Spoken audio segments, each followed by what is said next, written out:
memang polemik ini ya terkait donasi Agus ini memang sangat carut marut. Seperti yang kita ketahui bahwa ini ada aktor, kalau menurut saya, di belakang ini yang mencoba memainkan panggung ini. Padahal kalau berbicara hukum, sejak awal sudah saya katakan apa yang dilakukan oleh Agus itu terkait dana donasi yang masuk ke rekeningnya itu sudah menjadi haknya. Karena sesuai Permensos nomor 8 tahun 2021 itu ya sudah jelas bahwa yayasan itu hanya sebagai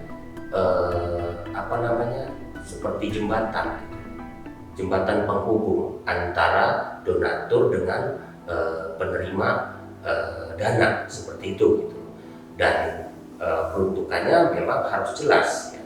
Jadi langkah yang seharusnya sejak awal, apabila memang itu diinisiasi oleh yayasan, maka yang dicantumkan dalam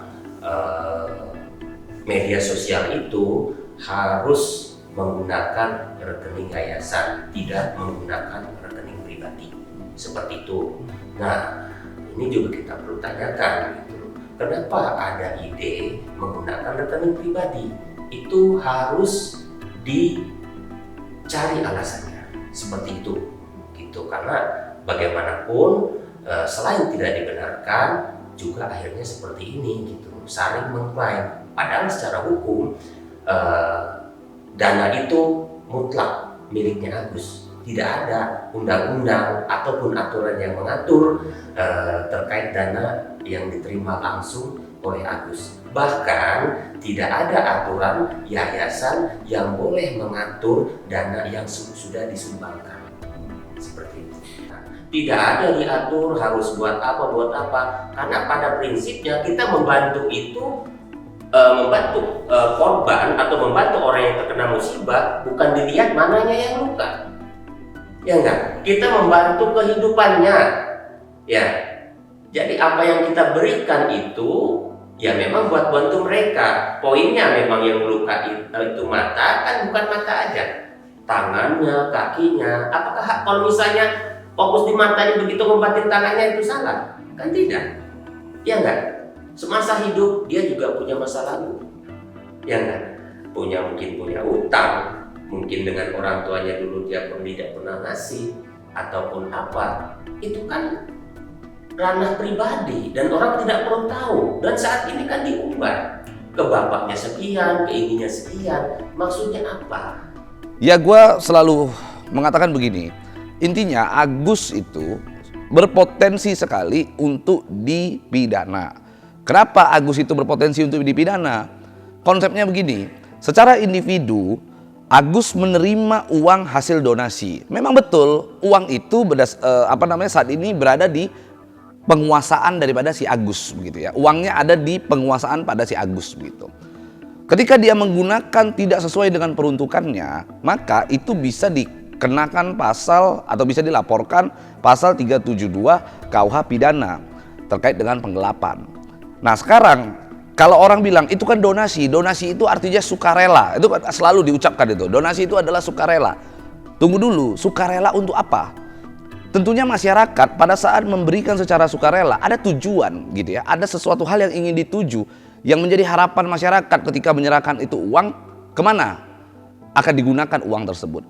Nah tentunya masyarakat menyerahkan itu secara sukarela untuk pengobatan mata daripada si Agus itu sendiri. Ya misalnya kalaupun dia ingin menggunakan untuk hal-hal pribadi, misalnya contoh makan, pada saat menuju ke rumah sakit ada misalnya transportasi dan lain-lain, ya itu masuk di dalam golongan proses pengobatan daripada si Agus.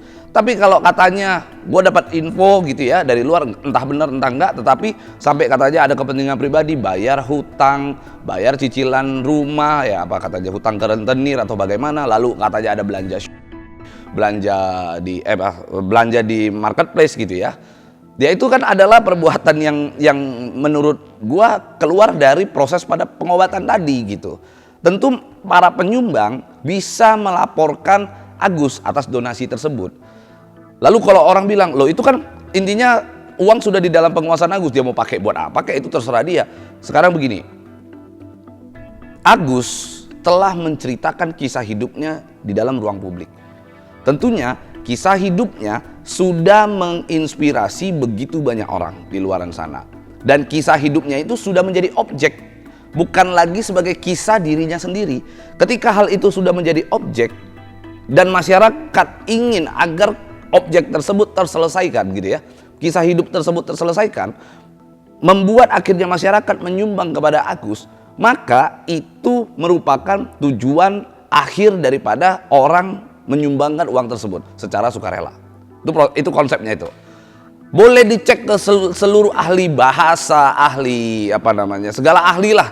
Silakan dicek, atau ahli pidana gitu ya. Silakan bedah perkara tersebut, sehingga pasal 372 KUH pidana itu terkait dengan penggelapan menurut gua sudah sangat kita duga terpenuhi terhadap Agus begitu. Novi itu punya tanggung jawab moral begitu besar kepada para penyumbang di luaran sana. Oke? Para penyumbang menyerahkan uang itu kepada Agus memang secara sukarela, tapi ada satu bentuk pertanggungjawaban karena Novi lah yang membantu ke podcast mensosialisasikan bahwa ada seseorang yang saat ini terjolimi, matanya tidak dapat melihat karena disiram air keras, meminta masyarakat untuk sama-sama kita berempati, ayo kita berdonasi di situ.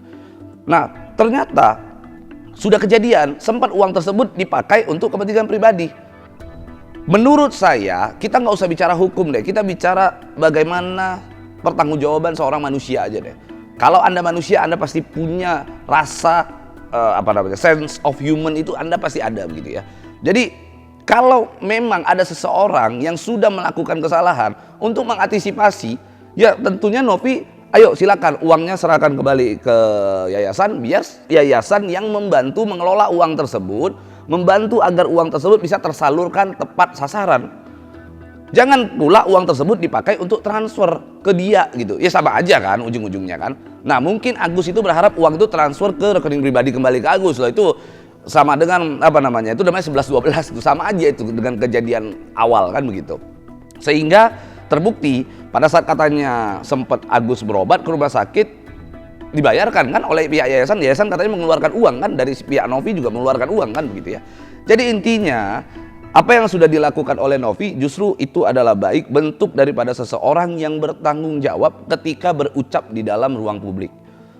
Justru kalau Novi tidak lakukan itu, masyarakat malah marah loh dengan Novi. Ya gara-gara lu sih, lu memperkenalkan Agus sih ke publik, lu menunjukkan bahwa Agus itu penuh terjolimi begitu ya. Akhirnya kami ini tergugah hatinya ingin donasi kepada Agus kan begitu, gara-gara lu sih. Nah, itulah yang membuat akhirnya si Novi membuat satu tindakan yang menurut saya sudah sangat tepat sekali, di mana dia segera mengambil tindakan agar uang tersebut sesegera mungkin dikelola kembali begitu. Karena tujuan akhirnya adalah bukan berapa besar uangnya, berapa besar uang yang dimakan Agus. Tujuan akhirnya Agus harus sembuh. Kan itu kan poinnya. Nah, itulah yang sebenarnya mungkin dilakukan oleh Novi. Kalau gua jadi Novi, gua sarankan kepada Novi, uang yang katanya 1,3 miliar yang masih Novi simpan, daripada pusing, daripada benar-benar perkara tersebut jadi tidak ada juntrungannya, ambil uang tersebut 1,3 miliar tersebut, bawa ke pengadilan setempat gitu ya. Lakukan gugatan konsinyasi. Gugatan konsinyasi itu apa? Gugatan di mana dikembalikan kepada para orang yang berhak terhadap uang tersebut. Nah, sekarang tidak ada titik temu ini antara Novi dan si Agus. Kita tahu sumber uang tersebut berada pada para penyumbang dari masyarakat juga. Letakkan aja ke pengadilan, titipkan kepada pengadilan, lakukan gugatan konsinyasi. Tergugatnya adalah para penyumbang. Jadi uang tersebut dikembalikan melalui putusan atau penetapan pengadilan. Nanti para penyumbang silakan kalau mau ngambil uangnya kembali ke pengadilan dengan waktu tertentu. Kalau enggak, akhirnya bisa diambil oleh negara. Kan begitu aja sebenarnya. Malah semua jauh lebih fair. Dan udah nggak usah ngurusin lagi yang namanya Agus, pusing. Orang yang, maksudnya gue ingin sampaikan gini ya, gue masih sangat berempati sekali ketika ada seseorang yang katanya terjolimi, disiram air keras. Kita masih berempati terhadap hal itu. Tetapi ketika ada perbuatan-perbuatannya yang yang di luar jangkauan seorang manusia gitu ya, yang harusnya manusia tidak lakukan itu gitu ya.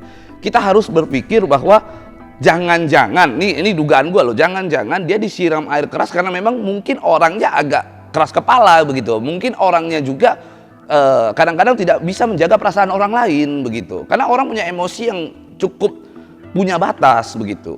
Dan gue juga nggak tahu, banyak kemungkinan bisa jadi Agus ini diberikan masukan oleh orang-orang yang mungkin mau cari pamor di sini, ingin dikenal orang gitu, atau mungkin dapat masukan-masukan dari orang-orang yang ingin mendapatkan keuntungan dari perkara tersebut. Ya, itu kan dikhawatirkan begitu. Namanya orang lagi keadaan terpuruk kan, gua katakan Agus terpuruk nih ya, otomatis masukan siapapun akan diterima oleh dia gitu.